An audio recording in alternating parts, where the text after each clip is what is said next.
அழைக்கின்றாரே நம்ம அண்ணா சாமி அழைக்கின்றாரே. மாயன் மயம் ஆன்மீக அன்பர்களுக்கெல்லாம் என்னுடைய அன்பான ஆசீர்வாதத்தை தெரிவித்துக் கொள்கிறேன். மாயன் மயம் உங்கள் நலன் பொருட்டே இறையருளாலும் குரு உருளாலும் தொடர்ந்து மாயன் மயில நவ கிரகனுடைய இருப்பை பற்றி பேசி வருகிறேன். அந்த வகையில் பார்க்கும் பொழுது 3 பயிற்சிகள், குரு பயிற்சி, சனி பயிற்சி, ராகு கேது பயிற்சி, இந்த வருடத்தின் இறுதியில ராகு கேது பயிற்சி. இப்போ நாம் சந்தித்தது என்னன்னு பாத்தீங்கன்னா சனி பயிற்சி. சனி பயிற்சியை பொறுத்த வரைக்கும் மிகப்பெரிய ஒரு தாக்கத்தை ஏற்படுத்திக்கிட்டு தான் இருக்கு. நாம் செய்த வினைக்கேற்ற விளைவை அது தந்து கொண்டுதான் இருக்கின்றது. அந்த வகையில் பார்க்கும் பொழுது ஒரு இயல்பு ஒரு மனிதன் இப்படித்தான் வாழ்க்கைன்னு இல்லாம தன்னுடைய இயல்பை சூழ்நிலைக்கு தகுந்த மாதிரி மாற்றிக்கொண்டால் சில நல்ல மாற்றங்களை எதிர்பார்க்கலாம். தொழில வாழ்க்கையில நமக்கு மட்டும் இல்லை, நவ கிரகங்களும் தன்னுடைய இயல்பை மாற்றுகின்றன. அதைத்தான் வக்ரம் என்று சொல்வார்கள். இப்ப பாத்தீங்கன்னா சனி பகவான் பேச்சை பொறுத்த வரைக்கும் ஒரு பயம் கலந்த அச்சம் கலந்த உணர்வோடு தானே நாம் பார்க்கின்றோம். அந்த எல்லாம் வேண்டாங்க, பயமே வேண்டாம். சனி பகவானை பொறுத்த வரைக்கும் தவறான மனோநிலை, தவறான பழக்க வழக்கங்கள், தவறான தொடர்பு இருந்தால் மட்டுமே சனி பகவானுடைய பார்வையினுடைய வலு நம்மை பாதிக்கும். அந்த வகையில் பார்க்கும் பொழுது சனி பகவானை பொறுத்த வரைக்கும் தன்னுடைய இயல்பு நிலையிலிருந்து மாறுகின்றார்.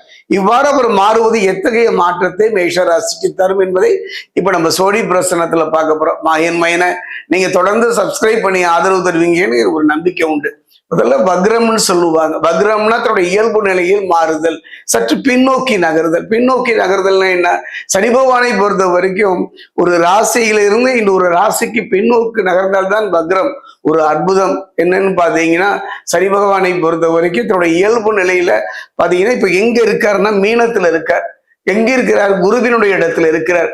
அப்படிப்பட்ட அந்த சனி பகவான் மீனத்திலேயே ஒரு நட்சத்திரத்திலிருந்து இன்னொரு நட்சத்திரத்துக்கு பின்னோக்கி நகருகின்றார். நட்சத்திரத்துலதான் மாறுறார். அந்த வகையில பார்க்கும் பொழுது மீனத்துக்கும் கும்பத்திற்கும் இடைப்பட்ட ஒரு எல்லையில ஒரு பயிற்சி ஆகின்ற இது எத்தகைய ஒரு மாற்றத்தை ஏற்படுத்தும் என்பதை இப்ப நம்ம சோழி பிரசாரத்துல பார்க்க போறோம்.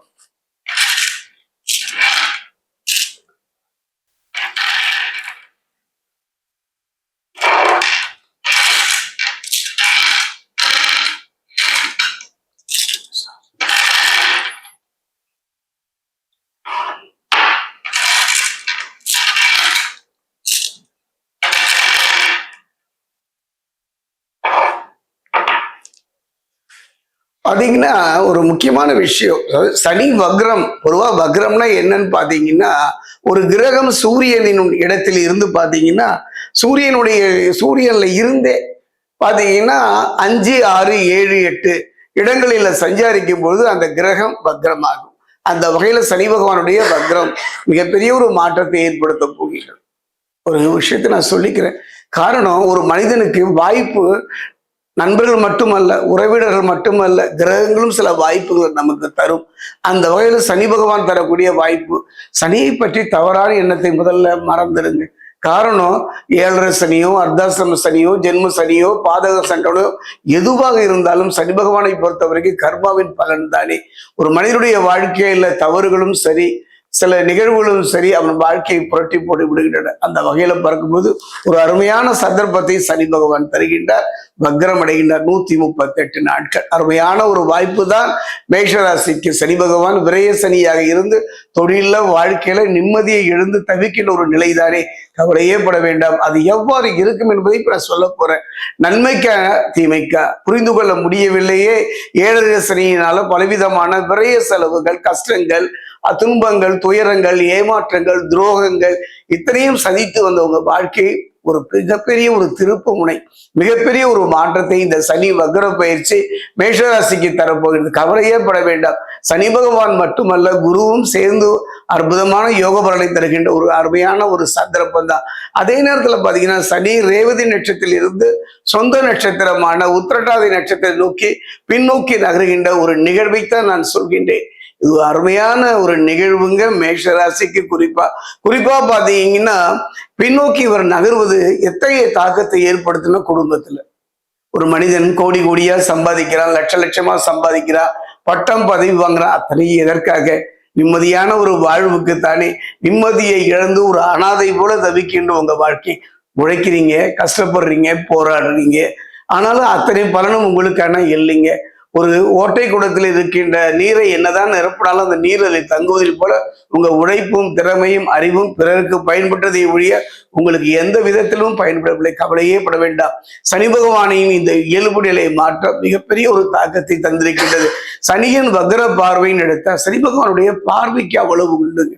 அவர் கெடுபலனை தருவார்னா தவறான மனிதர்களை நோக்கி, தவறான பாதையை நோக்கி செல்பவர்களை நோக்கி, தவறான எண்ணங்களுடைய நோக்கி தான் இவருடைய பார்வை பதியும். அந்த வகையில பாத்தீங்கன்னா 138 நாட்கள் சனியினுடைய வக்ர பார்வைன்னு எடுத்துக்கிட்டீங்கன்னா இப்ப 2, 6, 9 இடங்கள்ல விழுகுது. அவருடைய பார்வை, சனி பகவானுடைய பார்வை என்னவோ 3, 7, 10 தான். ஆனா அவர் பார்வை எங்கு விழுகிறதுன்னு பாத்தீங்கன்னா 2, 6, 9 ஆகிய இடங்களில் விடுவதனால ஒரு பிரச்சனைகளுக்கு தீர்வு கிடைக்கும். இது ஒண்ணு போதுங்க. நிறைய விஷயங்களை அடுக்கி கொண்டு போவதை விட இந்த விஷயம் அவருடைய பார்வை எங்கு விழுகின்றது. அவருடைய பார்வையை பொறுத்த வரைக்கும் 2, 6, 9 இடங்களை விழுவதனால பிரச்சனைகளுக்கு தீர்வுனா குடும்பத்துல வாழ்க்கையில தொடர்ந்து பிரச்சனைகளை சந்தித்து வந்தீர்கள் அல்லவா, அந்த பிரச்சனைகளுக்கு ஒரு அருமையான தீர்வு கிடைக்கின்ற ஒரு சந்தர்ப்பமாக அமையும். அதே நேர தடைகள் விலகும். குடும்பத்துல சுப நிகழ்வுகள் இருந்து வந்த தடவைகள், ஒரு புதிய முயற்சியில இருந்த தடவைகள் அத்தனையும் படிப்படியாக விலகுவதை நீங்கள் உணரலாம். கடன் பிரச்சனைகளுக்கு ஒரு நல்ல முடிவு கிடைக்கும். மனிதனுடைய வாழ்க்கையில ரணம் ருணம் என்று சொல்வார்கள். ரணம் என்றால் நோய், ருணம் என்றால் கடன். இந்த 2 பிரச்சனைகளால் படாத பாடுபட்ட உங்க வாழ்க்கைக்கு ஒரு அருமையான சந்தர்ப்பத்தை இந்த 138 நாட்கள் கடந்த கால கசப்புகளை எல்லாம் மறந்து விடுங்கள். எதிர்காலத்துல பயம் இல்லாமல் நிம்மதியான வாழ்வதற்கு ஒரு அருமையான சந்தர்ப்பத்தை மேஷராசிக்கு சனி பகவானே அமைத்து தருகின்றார். அற்புதமான ஒரு வாய்ப்பு தானே.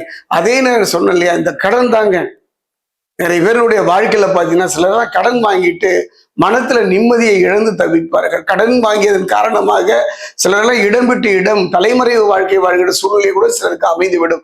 அந்த நிலை இனி இருக்காது. அதே நேரம் மறைமுக எதிரிகளுடைய தொல்லை குறையும். ஒரு மனிதன் தன் முன்னால வர்ற எதிர்த்து வருகிற எதிரிகளை எப்படியா சமாளிச்சிடலாம். ஆனா மறைமுகமாக வரக்கூடிய அந்த எதிரிகள் யாருன்னு பார்க்கலாம். வாழ்க்கையில, தொழில, நம்முடைய வெற்றியை நோக்கி இவர்களே ஒரு தடைக்கற்களை அமைத்து விடுவார்கள். நம்மை பற்றி புறம் பேசுவார்கள். நம்முடைய புகழுக்கும் பேருக்கும் களங்கம் கற்பிப்பார்கள். இப்படிப்பட்ட எதிரிகள் என்று சொல்லக்கூடிய சத்துருக்கள் விலகுகின்ற ஒரு அற்புதமான தருணமும் இந்த சனி வக்ர பயிற்சி தாங்க. குறிப்பா போனோம்னா அதே நேரத்துல கொஞ்சம் கவனமா இருங்க. 7 சனி இன்னும் முடியவில்லை.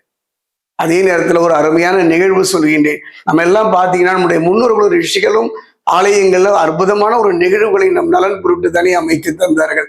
அந்த வகையில பார்க்கும் பொழுது நமக்கெல்லாம் தெரியும், சீதா கல்யாணம், திருப்பதி ஏழுமலையான் திருக்கல்யாணம், மீனாட்சி திருக்கல்யாணமா ஆலயத்துல நடத்துவாங்க. கடவுளுக்கு திருக்கல்யாணமா, அதை நாம் சென்று பார்ப்பதால் என்ன பயன்? இது மனிதனுடைய எண்ணம் தானே. அதெல்லாம் காரணம் என்னன்னு பாத்தீங்கன்னா, அந்த திருமண காட்சியை, திருமண நிகழ்வை நாம் பார்ப்பதன் மூலம் நம் குடும்பத்துல ஒரு நல்ல திருமணம் நடைபெறாதா? ஒரு நல்ல கணவன், ஒரு நல்ல மனைவி கிடைக்க மாட்டாளா? சரி, நல்ல கணவன் நல்ல மனைவி இருந்து நிம்மதியை தொலைத்து தவிக்கின்றோமே, இந்த நிலை மாறாதா என்றெல்லாம் ஒரு நிலை மாறுவதற்குத்தான் இப்படி தெய்வ திருமணங்களை அவர்கள் நடத்தி தந்திருக்கிறார்கள். ஒரு நிகழ்வை சொல்ல போகின்றேன். இதுவரை யாரும் சொல்லாதது. தெய்வங்களுக்கு மட்டும், கடவுளுக்கு மட்டும் திருக்கல்யாணம் இல்லை. நவகிரகனுடைய நாயகன், கர்மாவின் கர்த்தான் சனி பகவானுக்கும் திருக்கல்யாணம். அதாவது பாத்தீங்கன்னா இந்த ஜூலை மாசம் 31ஆம் தேதி சனி பகவானுடைய திருக்கல்யாணம். ஒரு நிகழ்வை சொன்னாலும் உங்களுக்கு புரியும். சனி பகவான் மீது ஆழ்ந்த காதல். அதே நேரத்தில் சனி பகவானோ தன் மனைவி நீலா மீது அதீதமான காதல். அந்த திருமணத்திற்கு அடுத்த நாள் இருவரும் சந்திக்கின்றார்கள். சந்திக்கின்ற பொழுது பாத்தீங்கன்னா சனி பகவான் ஆழ்ந்த சிவன் இந்த சிந்தனையில இருக்காரு.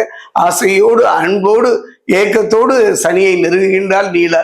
தன் கணவன் தன்னை பாராமல் இருப்பதை கண்டு மனம் வேதனை அடைகின்றார். அந்த வேதனையுடைய வெளிப்பாடு, சனி பகவானே ஆசையோடு வந்தேனே, ஒரு பார்வை என் மீது படவில்லையே, இனி உன் பார்வை, நீ பார்க்கின்ற பார்வை கெடுபலனை தரும் என்று சபித்து விடுகின்றார். சனி பகவான் புன்னகை போக்கின்றார். சிவன் தந்த வரமோ விதியோ, விதியின் விளையாட்டோ என்று அவர் தன்னுடைய மனைவி நீலாவை அரவணைத்துக் கொள்கின்றார். தன் தவறை உணர்கின்றார், கண்ணீர் சிந்துகின்றார். அப்பதான் அவர் சொல்றாரு, கவலைப்படாதே, நம் திருக்கல்யாணம் நடந்தது பாத்தீங்கன்னா நம்முடைய காதலின் வெற்றியினுடைய வடிவம் தானே.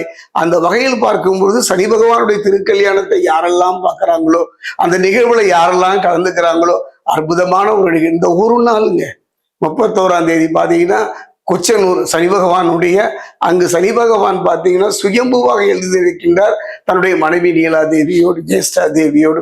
அந்த திருமணம் நடைபெறுகிறது. முடிந்தால் வாய்ப்பு இருந்தால் சென்று கலந்து கொள்ளுங்கள்.